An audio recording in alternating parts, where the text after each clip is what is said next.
Well, guess what? Kyle Rittenhouse is trying to help pass a bill in North Dakota. He showed up to give his side of what took place there in Kenosha that night. I have not watched this at all. This is purely impromptu, but we'll see how things go here. Hello out there. I am trying to get through. With his powerful brainwaves cradled in the warmth of reasoning, it's time for Johnny Walker Dread to straighten you out on a thing or two. Emanating all the way from exciting Las Vegas, Oklahoma, it's the Johnny Walker Dread Show. Okay, now a lot of people spoke up about the incidences, and we'll talk about those a little bit later. I just want to go ahead and let Kyle get his time here. Kyle Rittenhouse. Head. Mr. Rittenhouse?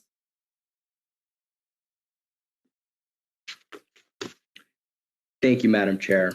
My name is Kyle Rittenhouse. As many of you may already be aware of the situation occurring August 25th of 2020, when as a 17-year-old, I was forced to defend my life.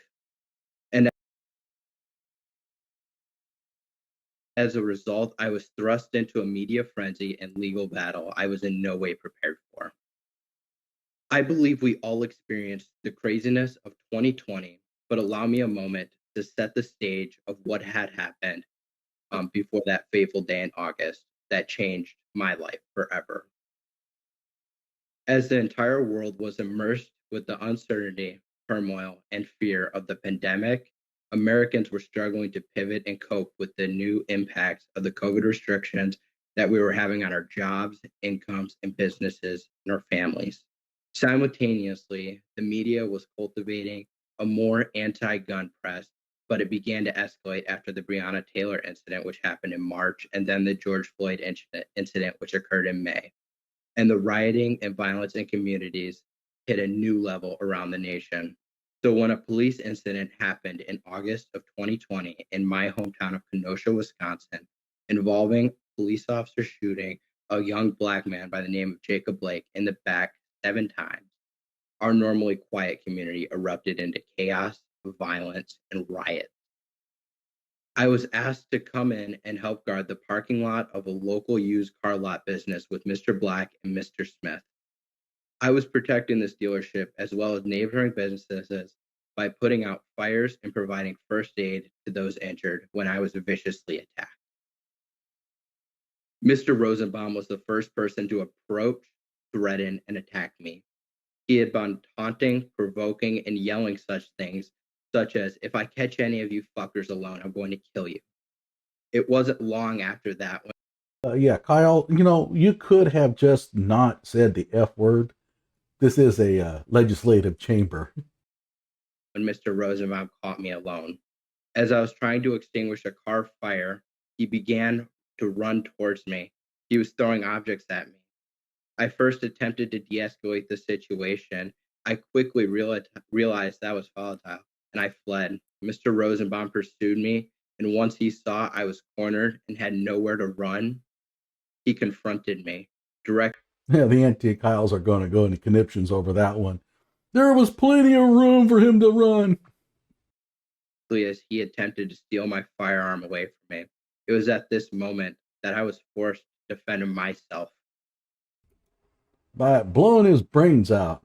I would have loved it if he'd have said that. By sending his body parts to different zip codes. Come on, Kyle. Spice it up a little here. I began running towards the police line at the edge of the rioting.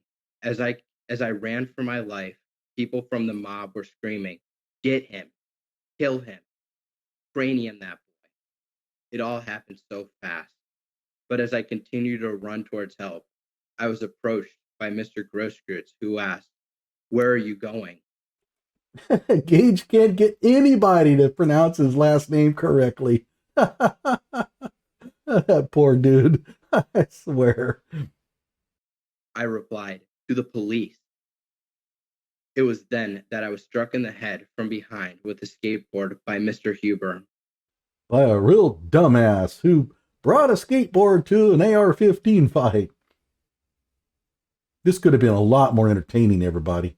Another man who was wearing a white tank top hit me in the back of the head with an unidentified hard object. That caused me to stumble and hit the ground. Once on the ground, I was immediately met with the man referred to in my trial as Jump Kick Man with a flying kick to the face.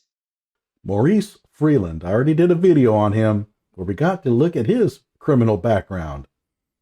Now, was it really Maurice there that was doing that? We're about 90% sure. I fired 2 shots, missing, to defend myself from his attack. Much to Maurice Freeland's relief. Although both of them missed, Mr. Huber repeatedly struck me in the head with the skateboard while still on the ground. Pulling my gun away from me, I was forced to defend myself from Mr. Huber for a second time. And then Mr. Grosstrutz, the man who confronted me earlier and asked where I was going. I think Kyle is pronouncing his last name like that on purpose. He's got to be trolling Gage something terrible. Or perhaps his last name is really pronounced that way and his own attorney can't pronounce it correctly. That's actually quite possible if you know his attorney. He confronted me with a pistol. I pointed my firearm in his direction. He raised his hands and took a step back, and then I lowered my weapon. And then as I lowered my weapon, he lunged towards me with the pistol in his hand, pointed directly at my head. This is when I defend myself for a third time against Mr. Grossgrid's attack. After being assaulted and defending my life multiple times, I was finally able to run towards the police line. I approached an officer in a police car on Sheridan Road with my hands up to convey I was not a threat. I tried to tell him what had just had taken place, but was immediately told to go away, get out of the rioting area, and go home. After arriving home, I told my family what had happened, then went to the police station to disclose the situation, turn myself into law enforcement, and do what was right. I was immediately arrested and charged before any questioning took place, evidence was collected, or additional information was made available.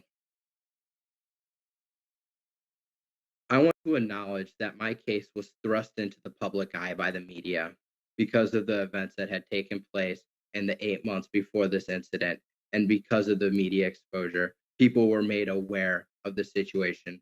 Therefore, I was blessed to receive the support from thousands of people who saw the situation for what it actually was.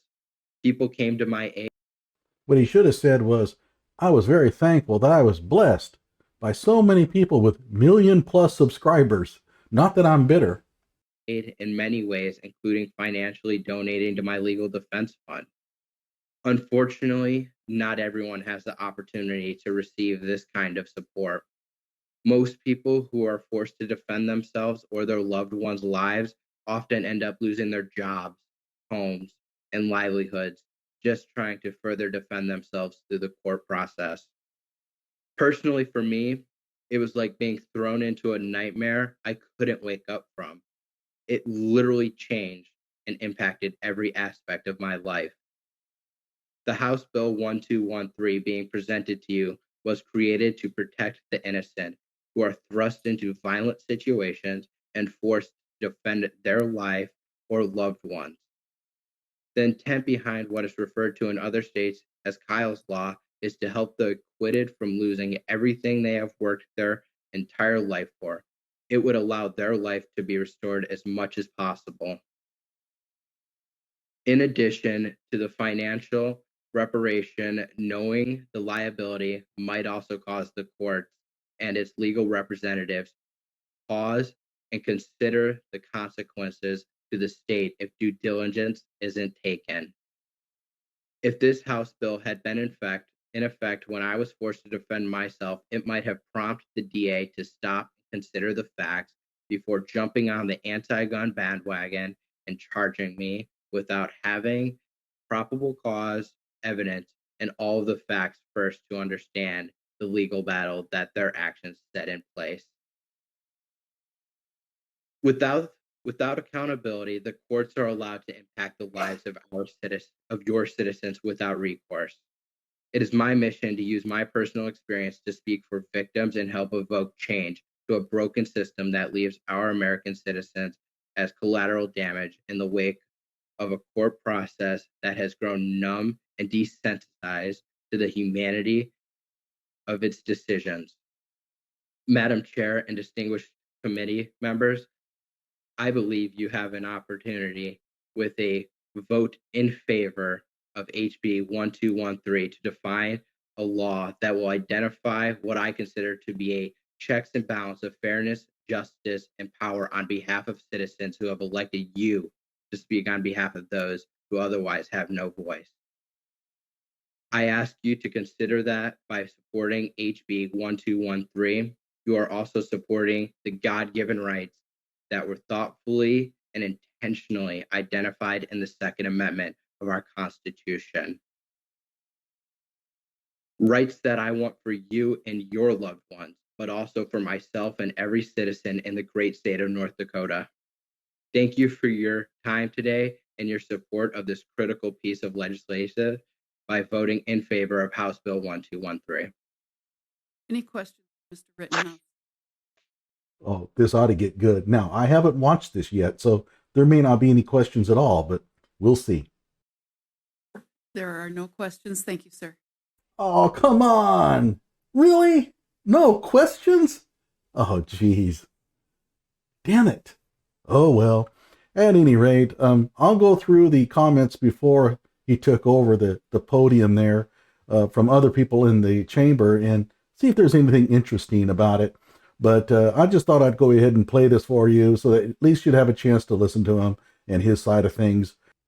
I want to thank Ali, All for Self-Defense. That's his Twitter handle or her Twitter handle. I don't know. At All for Self-Defense.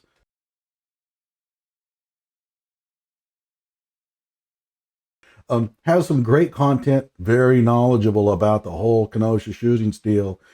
Definitely an expert and always there to defend both Dominic and Kyle whenever they need it. So go on to Twitter, follow Ali at All for Self-Defense. Like my video and subscribe to my channel.